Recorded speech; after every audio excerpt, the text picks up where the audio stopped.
Welcome to SVG-TV News for Friday, April 15th, 2016. I am Jennifer Richardson with the details. Around 150 persons of Cohort 2 received certificates of participation for successfully completing training in the Support for Education and Training Program, SET. The award ceremony was held earlier today at the Methodist Church Hall. Speaking at the ceremony, Cabinet Secretary Kathy Ann Banwell pointed out that the program aims at exposing the participants to the world of work, thus giving them the practical experience in making them more marketable. Banwell says the program has surpassed expectations and pointed out that the participants did excellent work in maintaining the good reputation of the program. At the beginning, when Cohort 2 started their journey, there was a clear challenge that was laid down. The gauntlet was really thrown down for you. And you were asked to look at the exemplary performance of Cohort 1 and to try to match it. And I believe I can say with great confidence that you have matched it. So you have contributed to the reputation that this program has acquired. It is viewed as a very prestigious program, as a program which is beneficial to both the employee, the intern, and the employer, the places where persons are assigned. According to the Cabinet Secretary, the program has been proven to be one of excellence and encourage prospective applicants to give of the best in order to be successfully accepted. Another benefit that has come about because of the adherence to the standards that were established from the beginning. It is a program, the SET program has now shown itself to be a program which encourages excellence because we have taken a policy position not to lower the academic standard, not to lower the entry requirements, so that persons will only get on if they are qualified to get on. And that for those particularly who are still in college, university, is encouragement that when you start something, you need to complete it. And to complete successfully and to do your best. Because this program, when you get on it, it demands that you give of your best. And as I said, I'm proud to report that persons have done exactly that. Also addressed in the audience was Prime Minister Dr. Rav Gonsalves, who noted that his government has been investing significant funds in the education of the youth of St. Vincent and the Grenadines, and is encouraging persons who have degrees as well as those about to pursue studies to work toward the continued development of St. Vincent and the Grenadines. The Prime Minister also encouraged the participants to seize the opportunities that are available to them. You have to be, as you say, patient and be professional, and you learn as you go along and make yourself a better professional. And this is the case in all the various disciplines. Those of you who are going on to study, to work in this year, opportunities arise, right within the system. Not even immediately, shortly. I happen to know 5 of the youngsters, 5 of the SET persons who are working in aviation security. They have done so well that they're now getting additional training because they're going to go to Argyle International Airport. If you had the opportunity to go into aviation security and they didn't take it seriously, not have been selected, I don't know who they are. I know the principles on which we function. Please take advantage of the opportunity and do the work. Meanwhile, some of the members of Cohort 2 expressed gratitude to the government of St. Vincent and the Grenadines for the opportunity to take part in the program and shared what they have learned and experienced while on the job. During my time at the airport, I was advised to be vigilant at all times, for there are persons that will attempt to perform unlawful acts and smuggle things into and out of the country. I was a bit surprised as to how foolish people can be when they are fully aware that they are entering a highly secured area. I can only assume that they perceived it to be in the nature of a business venture, and that the rewards to be obtained will be the greatest when the risk is highest. I met a friendly staff that was willing to teach me using their expertise and past experiences in security. I must admit I learned quickly and adapted well to the various teams with which I worked and managed any changes that were made. There was nothing to fear, but that I had a great network of help available if the need so arises. During my training as a teacher at the school, I must say there was never a dull moment.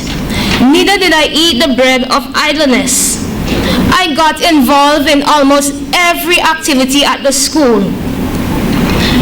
Endless hours were spent making charts, visual aids, tests, carefully preparing lesson plans to be taught. These hours of preparation ensure that concepts within the curriculum were taught and learned efficaciously. There were times when we had to go beyond the call of duty to help the children to maximize their potential. I now feel like a true professional. And don't get me wrong, I am not there yet. As a college graduate, I look forward to becoming a university graduate. I want to wish the new cohort and those who are leaving the program with myself all the best. Do not pay attention to peddlers of doom, but rather step forward in faith, knowing that God will make a way where there seems to be no way. Expect your help. I am truly thankful for this experience, for the experience I have gained this year, and for the friends and memories I will not forget. The program afforded me work experience and transferable skills that I can add to my resume, and has impacted my life for the better. While the ministry I was placed in has a difficult task ahead in getting St. Vincent and the Grenadines social services on par with the rest of the Caribbean, I have every confidence that they will achieve their goals and make St. Vincent and the Grenadines a better place. As Herbert Hubbard said so eloquently, the best preparation for good work tomorrow is to do good work today. Local youth entrepreneur Cenas Hines is among 8 finalists selected for the Caribbean Innovation Challenge CIC 2016, a regional support program and startup accelerator for CARICOM nationals seeking to take their entrepreneurial initiatives to the market. Hines is the owner of Converse, a mobile marketing business which is set to be launched soon. It provides a social and mobile platform on which businesses can more effectively connect with their customers, while also gathering valuable feedback. He was the only finalist announced from St. Vincent and the Grenadines by organizers, the Young America's Business Trust YABT, the Inter-American Development Bank, the IDB, and the University of the West Indies, the UWI. He now has 1 month to prepare his presentations to compete live at the CIC Finals, Expo and Award Ceremony in June in the Dominican Republic. Last year, Conservi was one of 32 teams from 17 countries selected as finalists in the 10th Talent and Innovation Competition of the Americas, the TCI Americas, and the Eco Challenge 2016, scheduled to take place in Panama City. The other 7 finalists for the CIC 2016 are from Trinidad and Tobago, Guyana, Jamaica, and Barbados. With 5 new cases of HIV/AIDS reported from January to March 2016, Director at this country's HIV/AIDS unit, Firoz Roach, is reminding persons to get tested.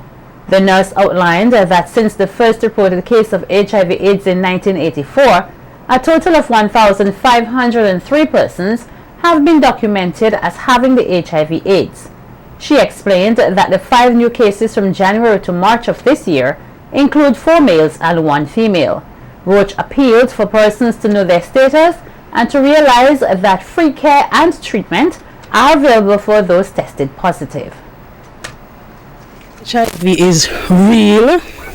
It is still a public health problem, and we need to get our handle on it, because the members of the public seem to push AIDS on the back burner, HIV/AIDS on the back burner. But we still have a problem because we still seeing persons getting infected. By 2030, we want to end AIDS by 2030. So we're pushing for persons to come forward to get tested. Once you're tested, you will be linked directly to care and treatment. Now, care and treatment is free of cost. So I'm encouraging the public to come forward, get tested, because HIV/AIDS is still real. The director of the HIV/AIDS unit says she is concerned that men are the ones mostly getting the disease, as they seem to be having multiple partners.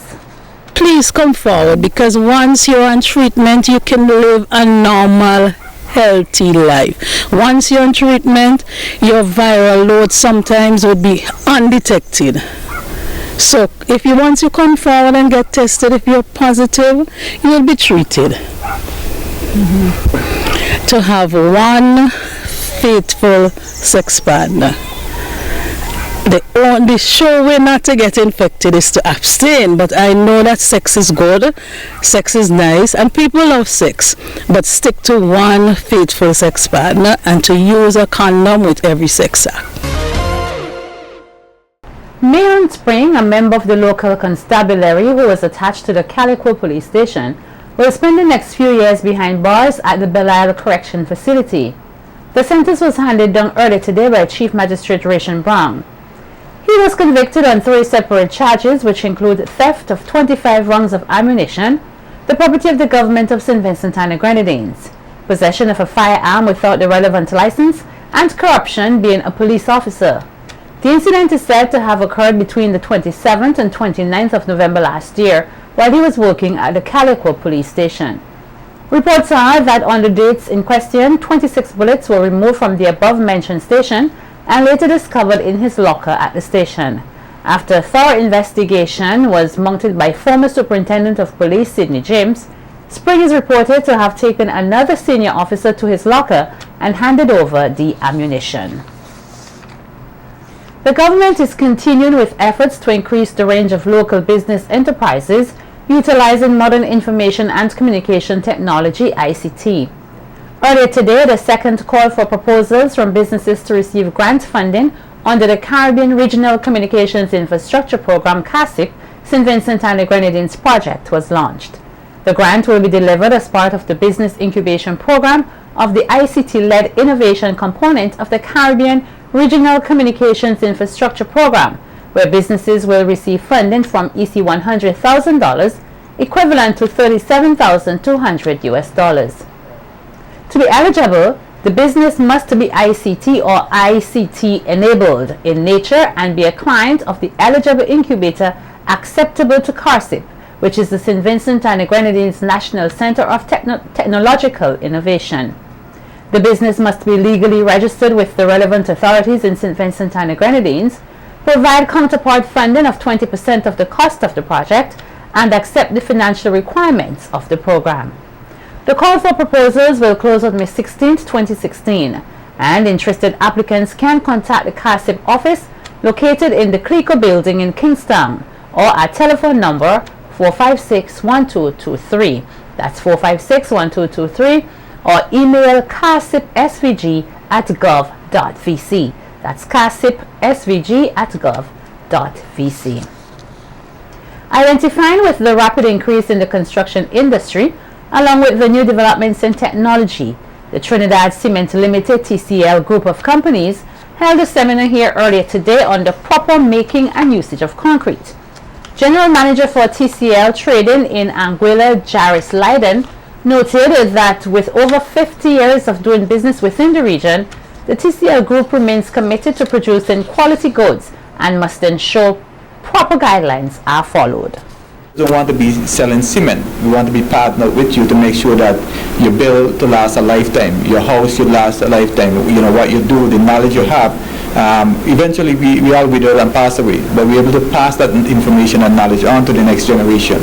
We feel that we want to bring this to the forefront and offer that information that we have to the contractors, the block makers, and the ready-mix operators in order for them to implement best practices in order to get best results.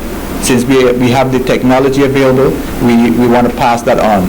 We want to be able to pass it on to you, and you're able to pass it on to the next generation. And as often as there's changes, we have new ideas and new development, we want to make the seminar a more frequent, not every 10 years, every 5 years, but we want to be able to do it more frequent, that we're able to bring this information and impart it to you. Leiden said the seminar aims to enhance the knowledge of major contractors and other independent businesses about what can be done to produce not only better concrete, but also better service. He also outlined that the TCL group is always on hand to lend extra assistance to persons about concrete and construction. Also, part of our objective here is that we want to create a database that if any contractor, anyone who is doing a project, whether they go directly to the distributor, ask for help. Okay? It's no shame in saying you don't understand something, you have a new project and you want something and you need some help. We are here to give that assistance because we have the technology available, then the resources available to lend a hand. We are phone call away. If you're doing a special project that needs a special design, you can call. We want to assist you in that regard. So we want to build a closer relationship. Like I mentioned before, not just to sell cement, but we want to make sure that we cement a relationship that is more closer as one Caribbean people, one country, and to keep that going. Focusing on the proper mixing, laying and curing of concrete, facilitator of today's event, Danny Jairam, noted that the production and installation of concrete go hand in hand, which calls for a closer partnership between suppliers and contractors. He further added that persons must apply the proper practice while dealing with concrete as to ensure proper building structures and overall safety. Because if the concrete supplier doesn't do his work or his own work properly, the end product you get is low, substandard. On the same hand, if the concrete supplier gives you the best quality concrete, but you doesn't apply proper practices in installing it, it will show that the contractor has more than 50% of the responsibility to ensure that concrete getting to the job is worked or installed to meet the requirement of the structure and the customer. At the end of the day, as I said, through me, TCL is partnering with you to help you to do the right practice